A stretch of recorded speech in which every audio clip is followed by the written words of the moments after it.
Good day, family and friends. Today we continue our plan of reading the Bible in a whole year. Today's portion of Bible reading is Matthew 26, the plot to kill Jesus. Now it came to pass, when Jesus had finished all these sayings, that he said to his disciples, "You know that after 2 days is the Passover, and the Son of Man will be delivered up to be crucified." Then the chief priests, the scribes, and the elders of the people assembled at the palace of the high priest, who was called Caiaphas, and plotted to take Jesus by trickery and kill him.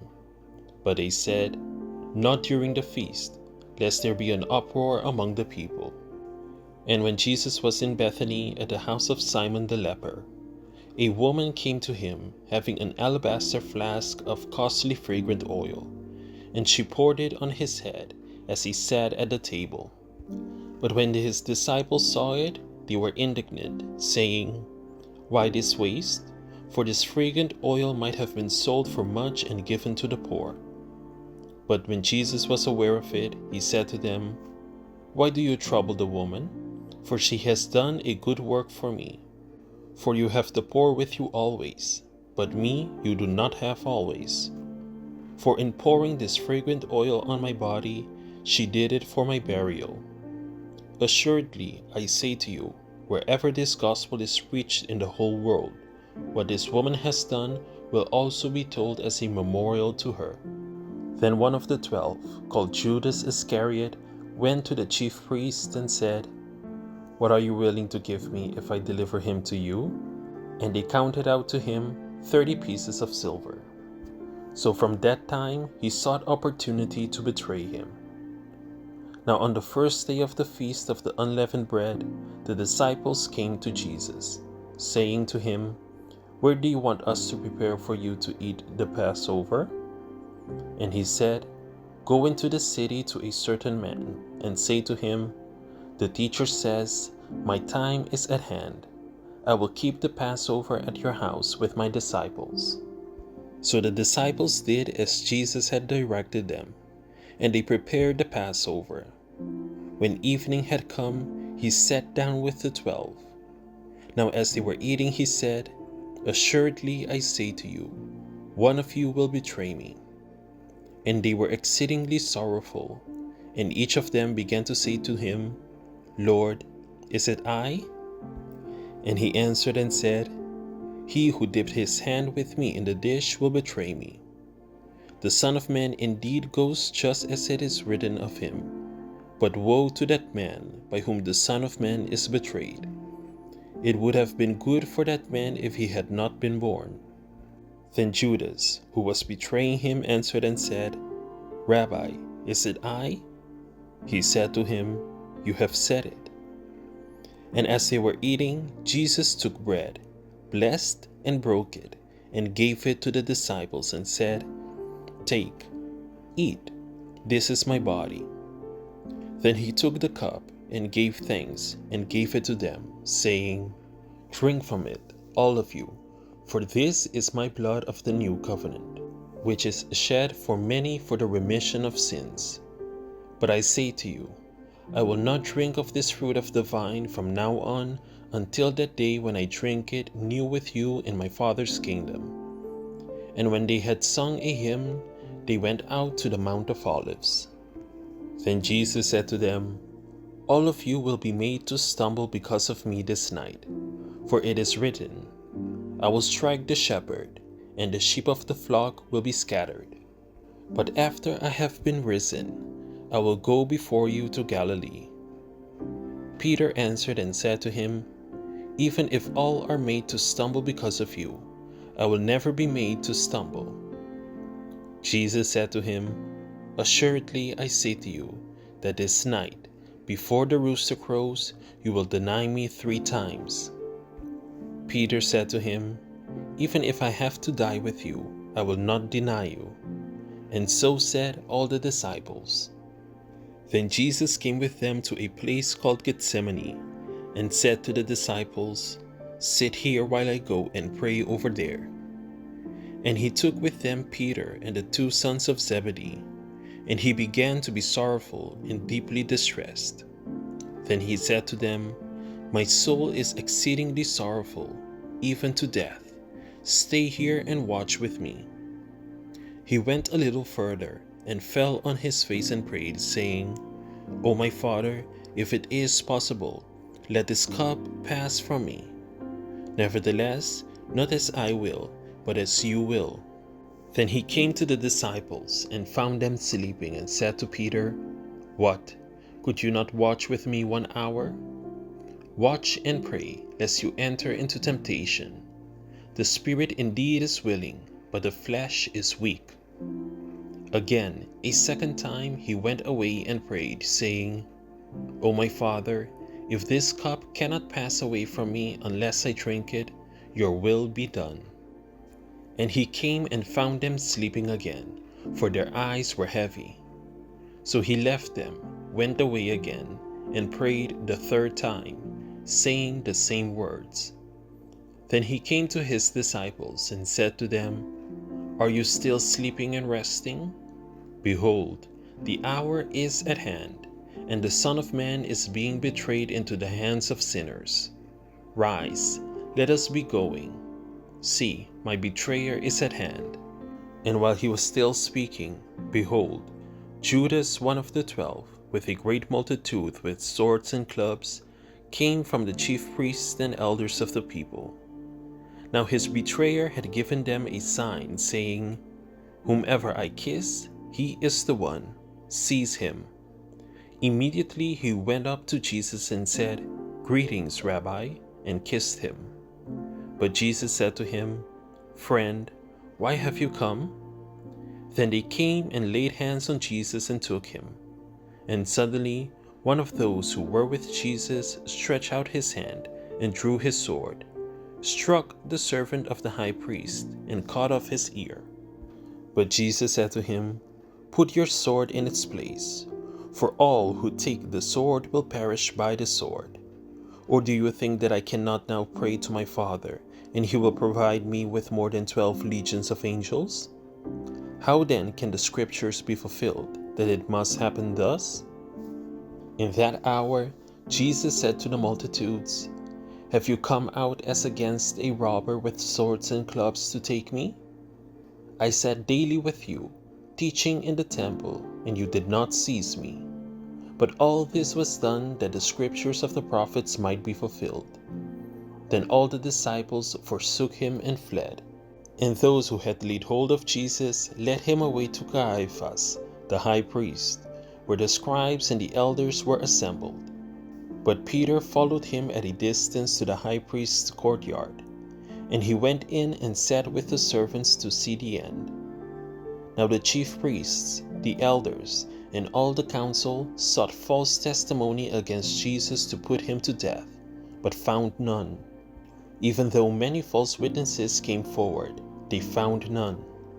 But at last 2 false witnesses came forward and said, "This fellow said, I am able to destroy the temple of God and to build it in 3 days."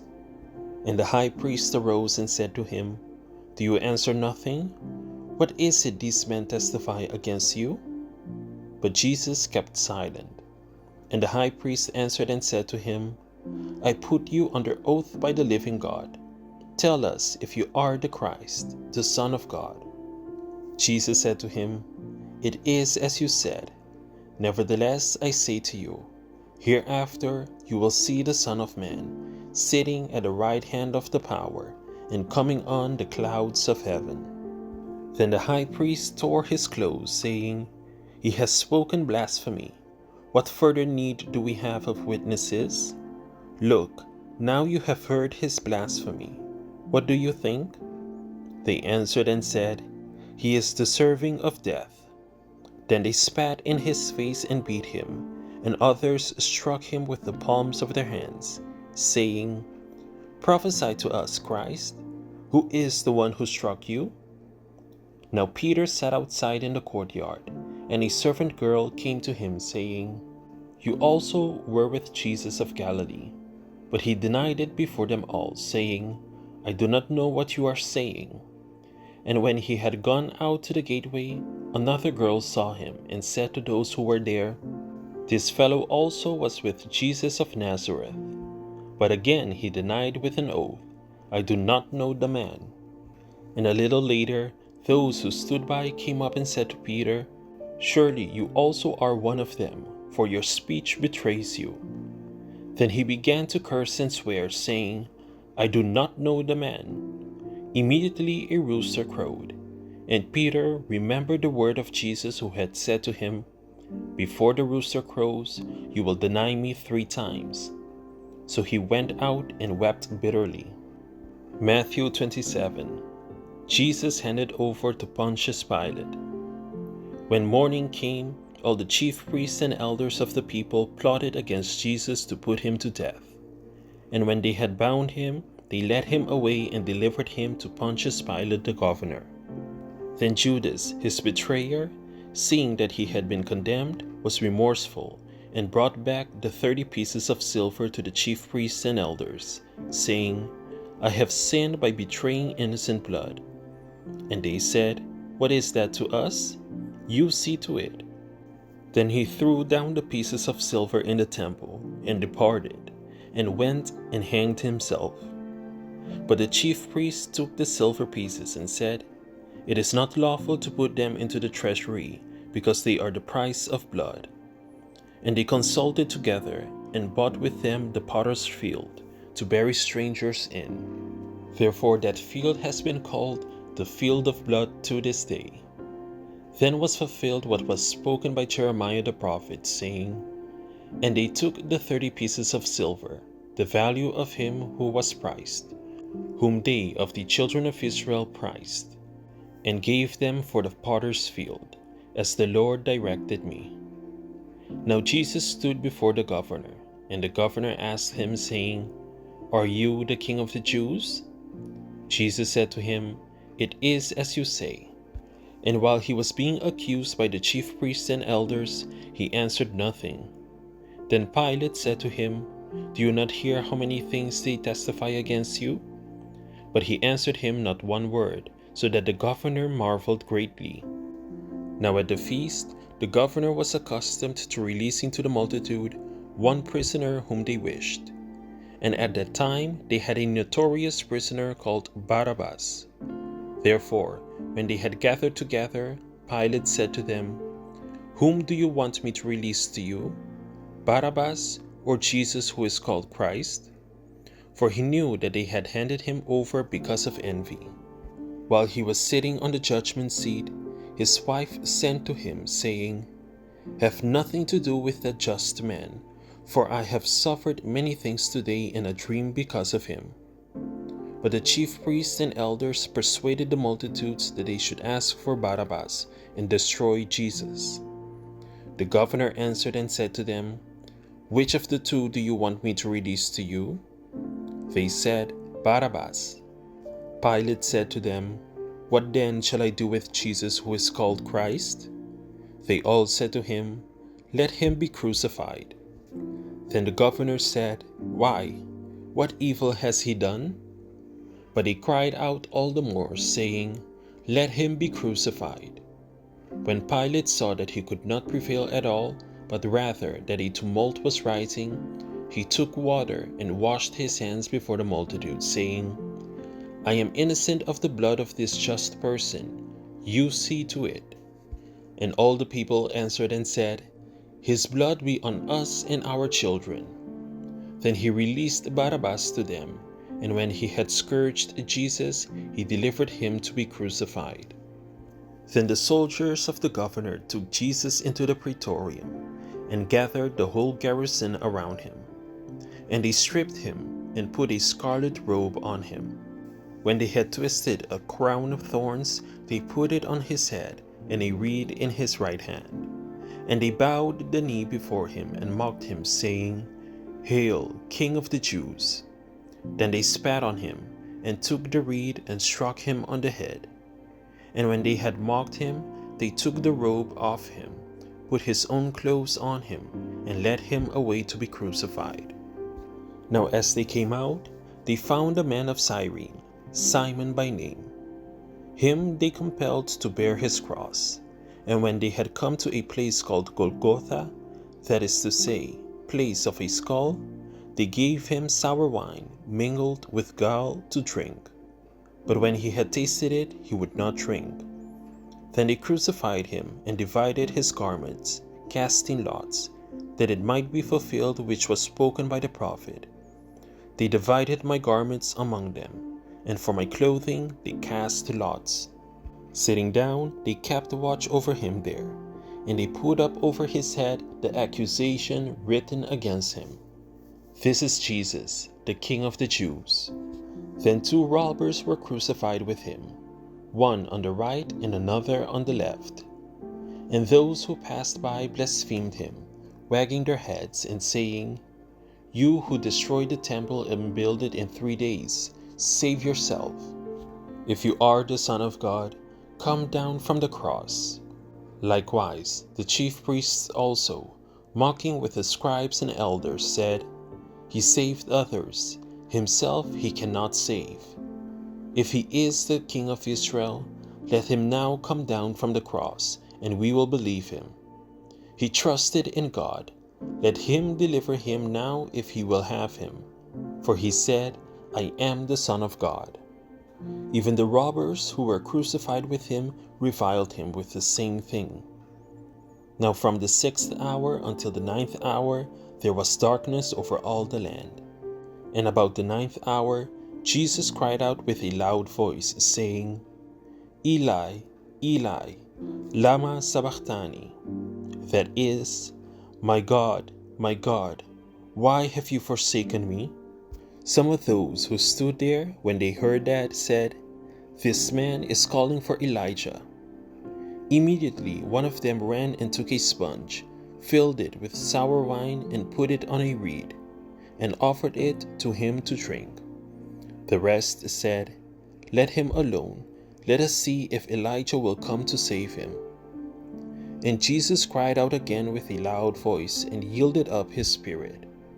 Then behold, the veil of the temple was torn in two from top to bottom, and the earth quaked, and the rocks were split, and the graves were opened, and many bodies of the saints who had fallen asleep were raised, and coming out of the graves after his resurrection, they went into the holy city and appeared to many.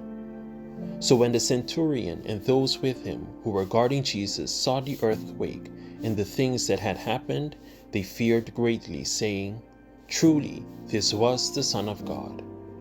And many women who followed Jesus from Galilee, ministering to him, were there looking on from afar, among whom were Mary Magdalene, Mary the mother of James and Joseph, and the mother of Zebedee's sons. Now when evening had come, there came a rich man from Arimathea named Joseph, who himself had also become a disciple of Jesus. This man went to Pilate and asked for the body of Jesus. Then Pilate commanded the body to be given to him. When Joseph had taken the body, he wrapped it in a clean linen cloth and laid it in his new tomb, which he had hewn out of the rock. And he rolled a large stone against the door of the tomb and departed. And Mary Magdalene was there, and the other Mary, sitting opposite the tomb. On the next day, which followed the day of preparation, the chief priests and Pharisees gathered together to Pilate, saying, "Sir, we remember, while he was still alive, how that deceiver said, 'After 3 days I will rise.'